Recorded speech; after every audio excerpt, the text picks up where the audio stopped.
Bonjour à tous, voilà, je m'appelle Psychiatrique et je vais vous présenter l'add-on qui est le plus utilisé en roleplay et son extension, à savoir TRP3 et TRP3 Extended. Donc je vais commencer par vous montrer Total Roleplay. Donc c'est un add-on qui se présente comme ça. Ici, vous avez la possibilité de passer en personnage joué, c'est-à-dire de rentrer dans la peau de votre personnage, ou en personnage HRP, c'est-à-dire hors du personnage. Moi, généralement, je reste en personnage joué, mais je vous montrerai après pourquoi. Pour le statut du roleplay, si jamais vous êtes nouveau sur cette discipline, je vous conseille de mettre rôliste débutant. Les gens seront beaucoup plus souples avec vous que si vous mettez confirmé et que vous faites de grossières erreurs. Les rôlistes volontaires, j'en ai jamais vu, mais ce sont des personnes qui se portent volontaires pour vous guider lorsque vous commencez le roleplay. Même si le statut n'est pas très utilisé, c'est quand même relativement rare que vous soyez discriminé, à moins de vraiment mal vous comporter. Mais généralement, les roleplayers sont plutôt souples. Donc voilà, nous en venons donc au personnage. Dans profil, vous pouvez créer votre profil sans problème. Hop, vous faites ça et accepter. Et ça vous emmène dans la fiche de votre personnage. Au début, vous n'aurez que votre titre et éventuellement le royaume. Dans ces cas-là, vous faites modifier. Vous pouvez mettre un titre, par exemple, si vous êtes noble, vous pouvez mettre comte, lady. Si vous êtes un forban, vous pouvez mettre, je sais pas, roi des voleurs, je sais pas, quelque chose comme ça. Pour le prénom, sachez que vous n'êtes pas obligé de garder votre pseudo officiel de Blizzard. Il y a énormément de personnes qui changent de prénom, soit pour avoir un prénom qui fasse moins de pseudonymes et surtout qui colle davantage à l'idée qu'ils se font de leur personnage. Par exemple, Psychiatrique, ça ne fait pas vraiment elfe de la nuit. Du coup, il suffirait d'aller sur un générateur de prénoms et de trouver autre chose pour le faire. Il y a aussi des gens qui ne pouvaient pas avoir l'orthographe de leur pseudonyme, du pseudonyme qu'ils voulaient, qui du coup le corrigent avec TRP. Le nom de famille, c'est pareil, c'est vous qui l'inventez. Il faut savoir que vous n'êtes absolument pas obligé d'en avoir. Il y a énormément de joueurs qui n'en ont pas. Le titre complet, c'est si vous voulez rajouter, je sais pas, roi des voleurs de Lord Eron, je sais pas, un truc comme ça, voilà. Je dis un truc au pif. Dans la formation du registre, c'est toutes les informations globales de votre personnage. Pour la race, comme vous pouvez voir, vous pouvez le changer tout simplement parce que même si vous jouez un elfe de la nuit sur World of Warcraft, en roleplay, vous pouvez être absolument tout ce que vous voulez dans la mesure où ça n'écorche pas trop le lore et où vous êtes au courant que les nazilors risquent de vous juger parce que normalement les semi-elfes, tout ça, c'est pas très bien vu normalement, mais en général, ça ne pose pas de problème, à part si vous jouez semi-démon, auquel cas vous risquez d'avoir des réactions plutôt négatives. Donc faites attention de ce point de vue-là. Pour ce qui est de la classe, c'est pareil. Vous n'êtes absolument pas obligé de garder votre classe. Vous pouvez devenir alchimiste, vous pouvez devenir journaliste, vous pouvez être poète. Vous avez pour seule limite le lore et votre imagination. D'accord ? Cette partie-là, c'est pour changer la couleur de votre pseudonyme. Moi, je l'ai changé pour la simple et unique raison que je joue prêtre et que les prêtres ont leur pseudo en blanc. Ce qui fait que quand on RP en groupe, les interactions se perdent très facilement. Du coup, j'ai changé et comme vous pouvez le voir, hop, mon pseudonyme est en doré. Voilà. Pour l'âge, vous n'êtes pas obligé de l'afficher. Il y a beaucoup de gens qui ne le mettent pas. Si vous voulez en mettre un, attention à coller un minimum à votre race. Moi, je peux mettre 12 041 ans puisque c'est une elfe de la nuit et que les elfes de la nuit sont d'anciens immortels. C'est une très ancienne elfe de la nuit, certes, mais c'est pas déconnant par rapport à sa race. Par contre, si vous jouez par exemple humain et que vous lui mettez 1000 ans, ça colle pas tellement. Le lieu de résidence, c'est pareil, vous n'êtes pas obligé de le remplir. Moi, il se trouve qu'elle vit au monastère de Tian, puisqu'elle en a fait l'acquisition. Maintenant, vous n'êtes pas obligé de faire ça. Pour la couleur des yeux, c'est pareil, vous pouvez le changer comme pour la couleur du pseudo. Moi, généralement, je laisse la couleur que j'ai choisie en créant mon personnage, puisque chaque personnage a été créé avec soin au niveau de son aspect et de sa transmo. Le lieu de naissance, généralement, je ne le remplis pas. Je crois qu'il n'y a qu'un ou deux personnages qui doivent avoir ça de rempli. Généralement, les gens le mettent, mais c'est pas une obligation. Vous faites ce que vous voulez. Pour la taille, attention à rester cohérent. Un nain d'1,90 m, ça le fait pas. Voilà. La stature, c'est pareil, vous n'êtes pas obligé. Pour la situation amoureuse, vous n'êtes absolument pas obligé de l'afficher. Si vous voulez pas qu'on vous pose... il y aura probablement des gens qui vont vous poser la question, mais généralement quand on ne sait pas afficher, si la personne a fait attention en ouvrant votre TRP, il ne vous posera pas forcément de questions. Moi j'ai choisi de la mettre en couple, puisque dans le jeu, Psychiatrique est en couple. Vous pouvez rajouter des informations additionnelles et des informations de personnalité. Alors moi je le fais jamais, parce que c'est pas quelque chose que j'aime faire. J'aime que les gens découvrent mes personnages directement. Voilà, c'est une façon de jouer. Voilà. Ensuite, dans les à propos, c'est là que vous allez mettre toutes les informations sur votre personnage, son histoire. Si vous avez envie de dessiner, vous pouvez évidemment le mettre là. Voilà. Vous noterez que dans cette partie, mon TRP est un petit peu particulier, puisque dans la partie du haut, là, vous avez un lien YouTube et un nom de chanson et une chanteuse. Alors il faut savoir que en roleplay, énormément de joueurs dont je fais partie attribuent en fait à leur personnage une chanson qui va servir de thème en fait. Il y a la possibilité de mettre le lien directement et de pouvoir le jouer, mais pour ça il faut installer un autre add-on qui s'appelle Musician, et mon PC ne le supporte pas, du coup je l'utilise pas. Donc pour cette partie-là, vous avez plusieurs types d'arrière-plan que vous pouvez changer, du coup allons-y. Vous avez plusieurs présentations, vous avez celle-ci là, qui est simple, celle que je préfère, la 2, et la 3 qui va se concentrer plus sur des aspects plus terre à terre. Vous avez la possibilité d'insérer des images directement en allant ici, vous pouvez changer énormément de choses, d'accord ? Dans la partie divers, à cet endroit, vous avez donc la première partie qui s'appelle les coups d'œil. Alors les coups d'œil, qu'est-ce que c'est ? Ce sont des informations qu'on va rajouter sur notre personnage qui sont censées ne pas trop bouger. Énormément de gens les font évoluer, ce qui est normal, puisqu'on ne va pas forcément garder les mêmes aspects tout au long de notre vie, même nous. Moi par exemple, mon personnage a toujours un sac en bandolière brodé sur l'épaule, parce que Psychiatrique est couturière, en roleplay aussi, et que c'est elle qui s'est fabriqué ça, et elle est enchanteur aussi, mais ça il n'y a pas beaucoup de monde qui le savent, et elle a enchanté directement son sac. À côté, donc, vous avez une référence au tabac elfique que Psychiatrique fume, tout simplement parce que Psychiatrique fume la pipe et que son tabac a la particularité de sentir bon. Pourquoi je l'ai mis là? C'est parce qu'à la base je les avais mis dans ces deux petits carrés, mais ça m'est arrivé à 3 reprises que ce soit effacé. Du coup, pour essayer de sauvegarder un petit peu, voilà, je l'ai mis là. Alors, pour faire un coup d'œil, vous activez l'emplacement, vous mettez le nom, de la description, vous mettez Unicode si ça vous tente, appliquez et fini. Voilà, ça apparaîtra.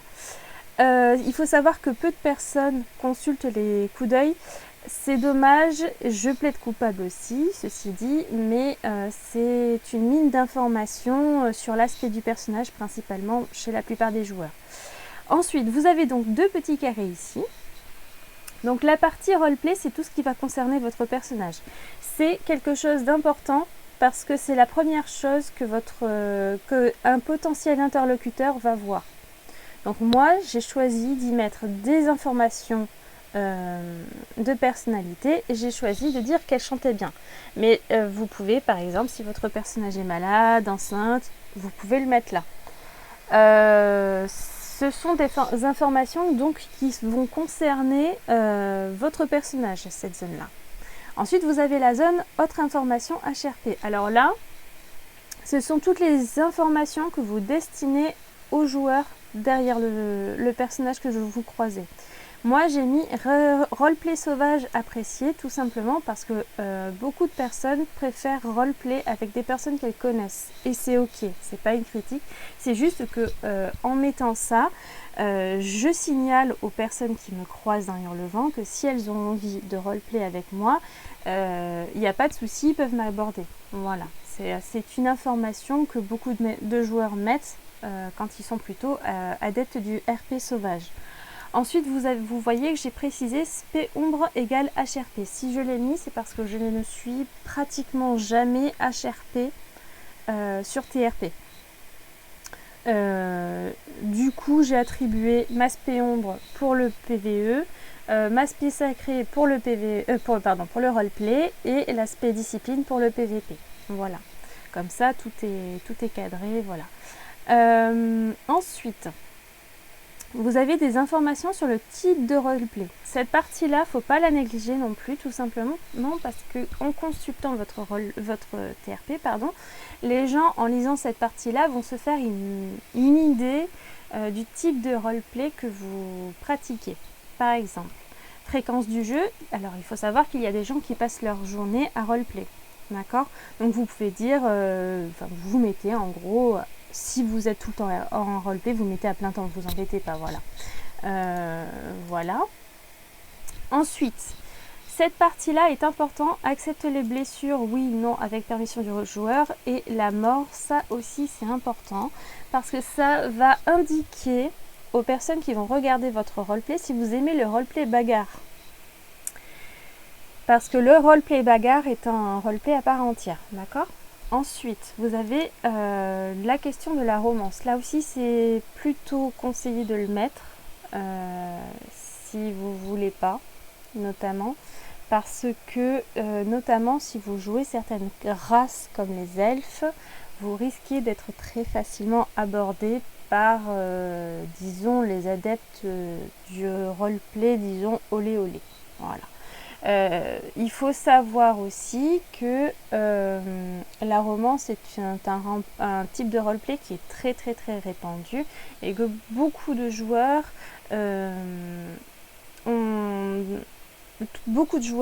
considèrent que ça fait partie intégrante de leur roleplay.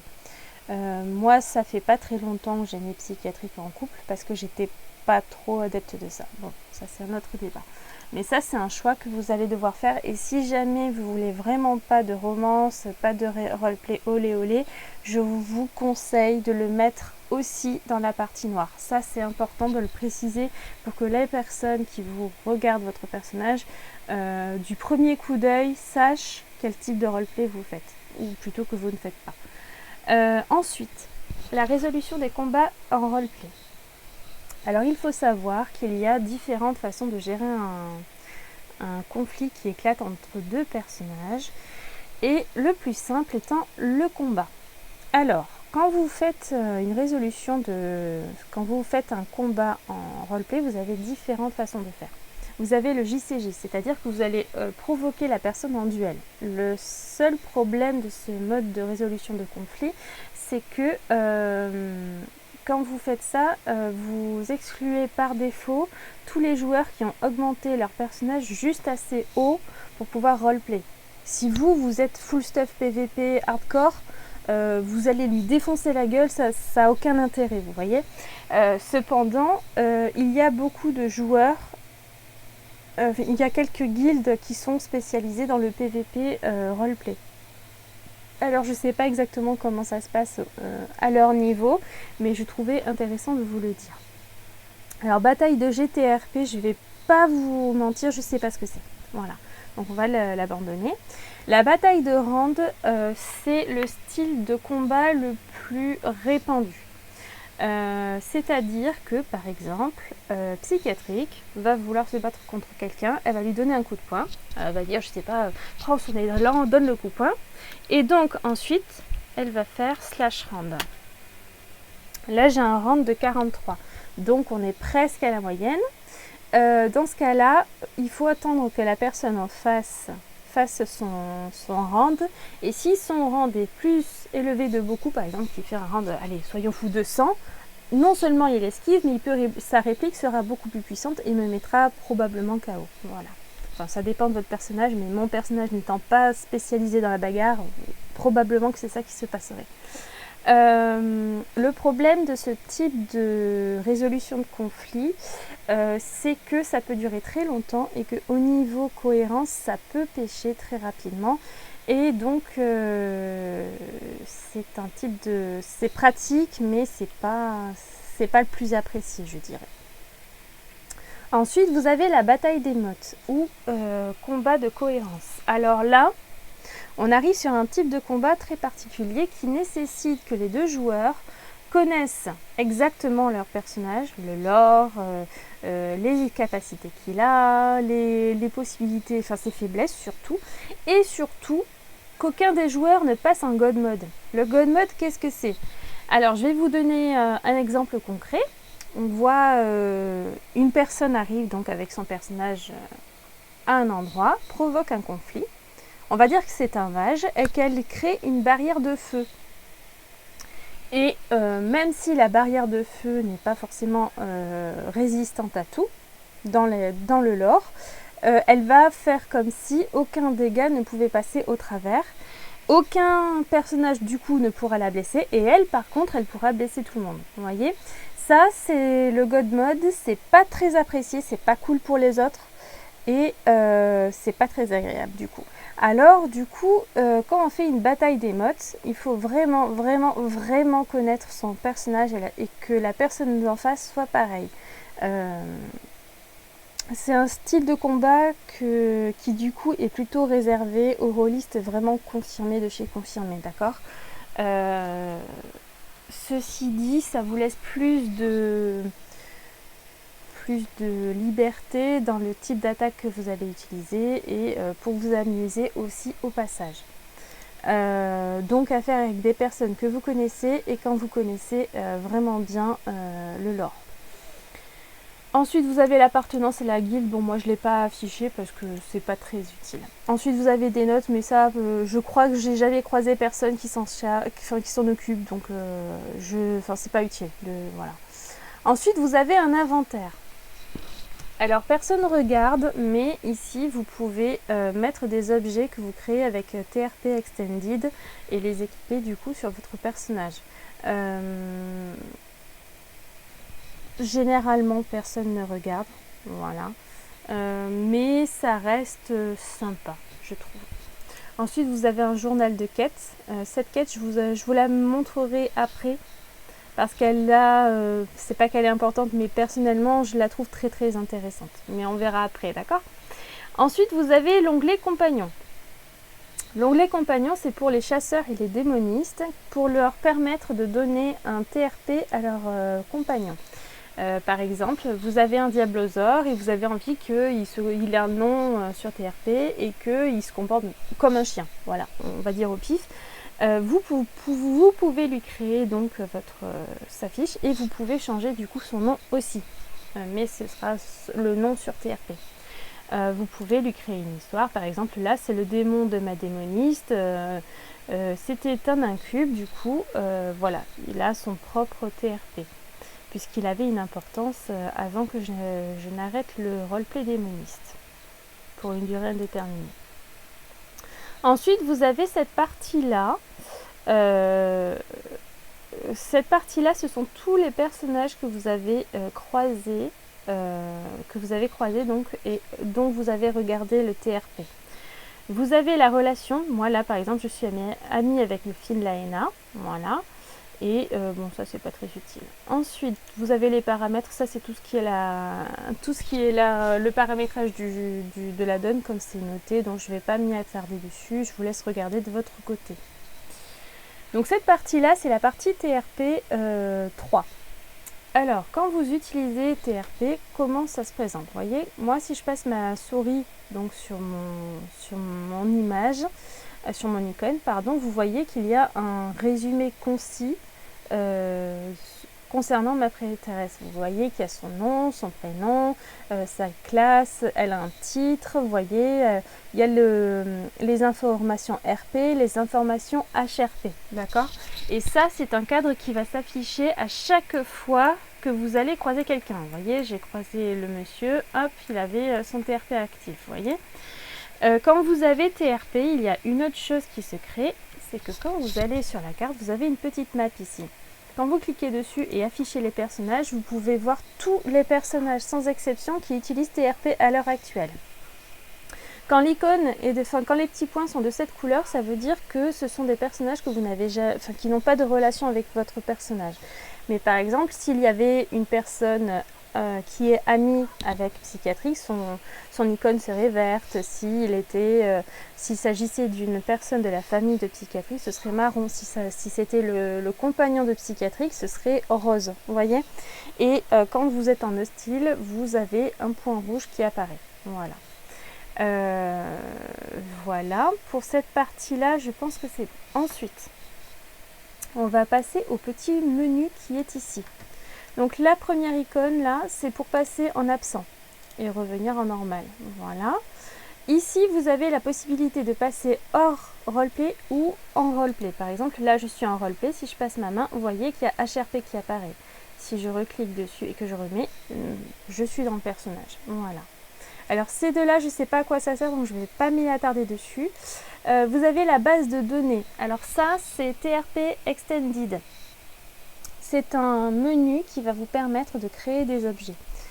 Vous avez différents types d'objets. Par exemple, si je prends la couronne d'or qui est là, quand je l'ai créée, vous voyez, j'ai fait le nom, je lui ai mis... alors, j'ai pas beaucoup d'objets communs parce que je suis une kikou, mais ça, c'est autre chose. Voilà, vous avez la possibilité de faire des descriptions très détaillées. Moi, j'ai mis artisanat puisque c'est une couronne qui a été créée par un de mes personnages pour un événement. J'ai coché qu'elle est équipable de cette façon. Quand je la rajoute... ajouter à l'inventaire, voilà.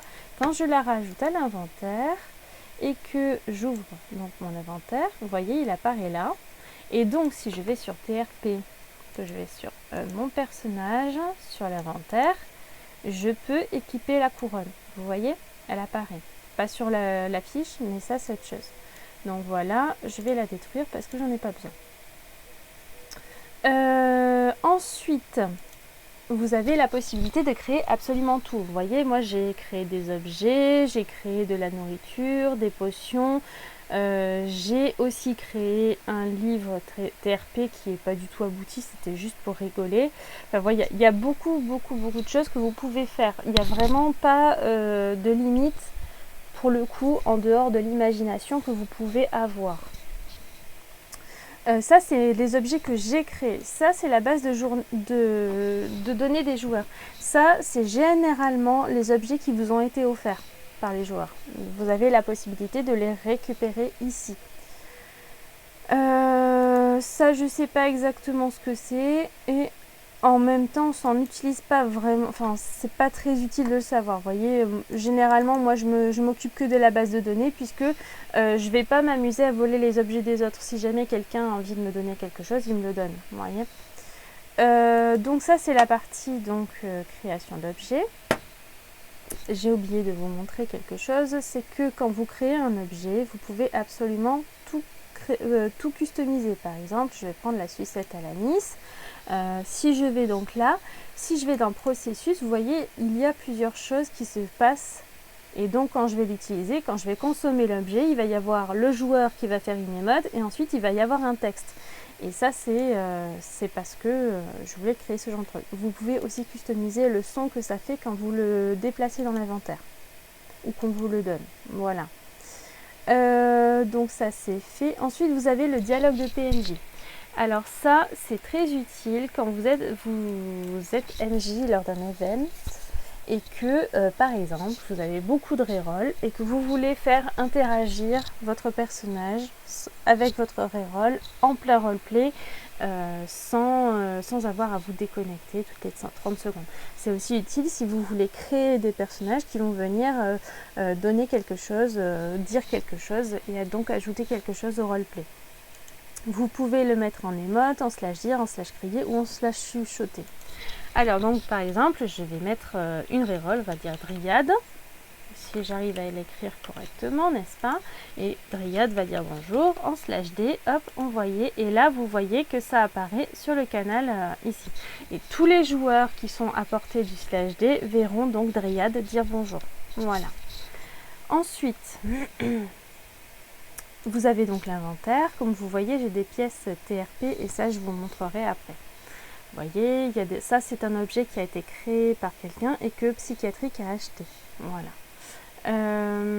Ici, vous avez le journal de quête, du coup, le raccourci qui nous mène à cette quête-là, dont je vais parler tout à l'heure. D'accord ?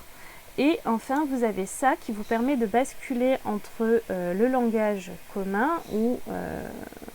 c'est-à-dire la langue que tout le monde parle, et la langue de votre personnage. Certains personnages ont plus de langues. Par exemple, si vous avez un Illidari, le personnage va parler commun. Si c'est un elfe de la nuit, il va parler darnatien et il va parler aussi démoniaque. Voilà. Donc là, si je me mets en darnatien et que je commence à parler, vous notez qu'il y a écrit Get darnatien et si je dis bonjour comme ça, seuls les elfes de la nuit comprendront ce que je viens de dire. Voilà. Donc ça, c'est bon, on repart sans commun, ça va éviter les ennuis. Alors, on va passer à la quête. Je vais vous montrer pourquoi je l'ai prise. Hop, je vais là-bas. Donc c'est une quête qui permet d'obtenir des pièces d'or TRP à échanger avec les personnages joueurs qui ont TRP Extended uniquement, d'accord? Si vous n'avez pas TRP Extended, vous ne pourrez pas échanger d'objets avec les gens. Donc là, vous allez voir un banquier. Vous allez sur cette petite icône, vous faites parler et là, pam, vous pouvez récupérer les pièces qui vous intéressent. Moi, je prends que l'or pour la simple et unique raison que Psy est blindée aux as et que donc elle ne paye qu'en pièces d'or. Voilà, vous avez tout ça, c'est lié donc aux quêtes que vous prenez sur TRP. Je pense avoir fait le tour. Ah non, je vais aller me balader en centre-ville et je vais essayer de vous montrer des... Voilà, par exemple, lui, il est HRP. Si vous allez sur son profil, vous voyez que là, il y a une petite, un petit point d'exclamation. Ça veut dire que je n'ai jamais vu son TRP. Et comme vous pouvez voir, il a quand même bien rempli. Vous voyez, il a pris le temps de rajouter des informations additionnelles ainsi que des informations de personnalité. Voilà. Que dire d'autre? Je pense que c'est bon. Je vais aller chercher quelqu'un qui va venir avec moi lors de la vidéo et je vais vous montrer comment ça se passe quand on interagit avec un autre personnage TRP et que du coup il y a des échanges. Voilà, à tout à l'heure.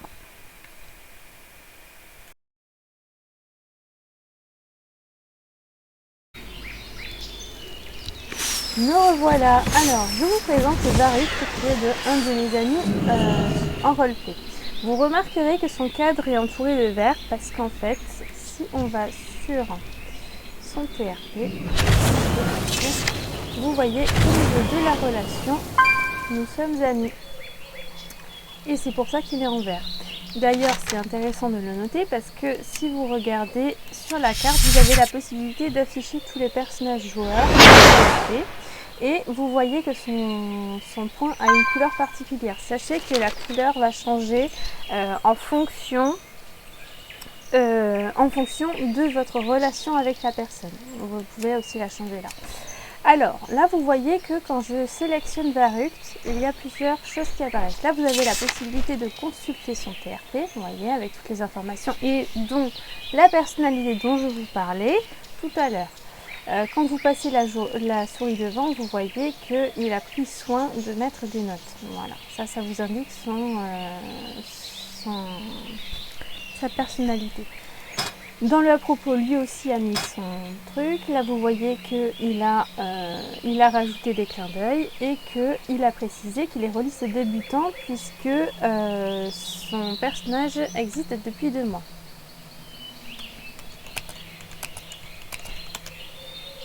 Ensuite, donc vous voyez qu'il a aussi précisé beaucoup de choses ici. Dans les notes, bien, on s'en fiche. Là, vous avez la possibilité d'inspecter le personnage et donc de voir l'équipement. Vous voyez, il a mis de la brasserie, il a un coffret, il a beaucoup de choses. Voilà, il a aussi 12 pièces d'or, il est riche.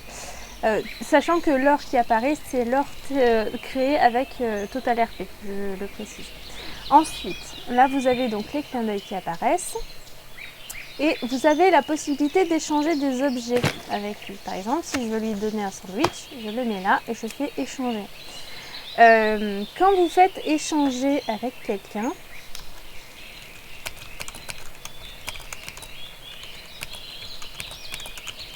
voilà, je lui demande de m'échanger un objet. Quand vous interagissez avec un personnage et que ce personnage vous donne un objet, il y a une chose à laquelle vous devez obligatoirement faire attention.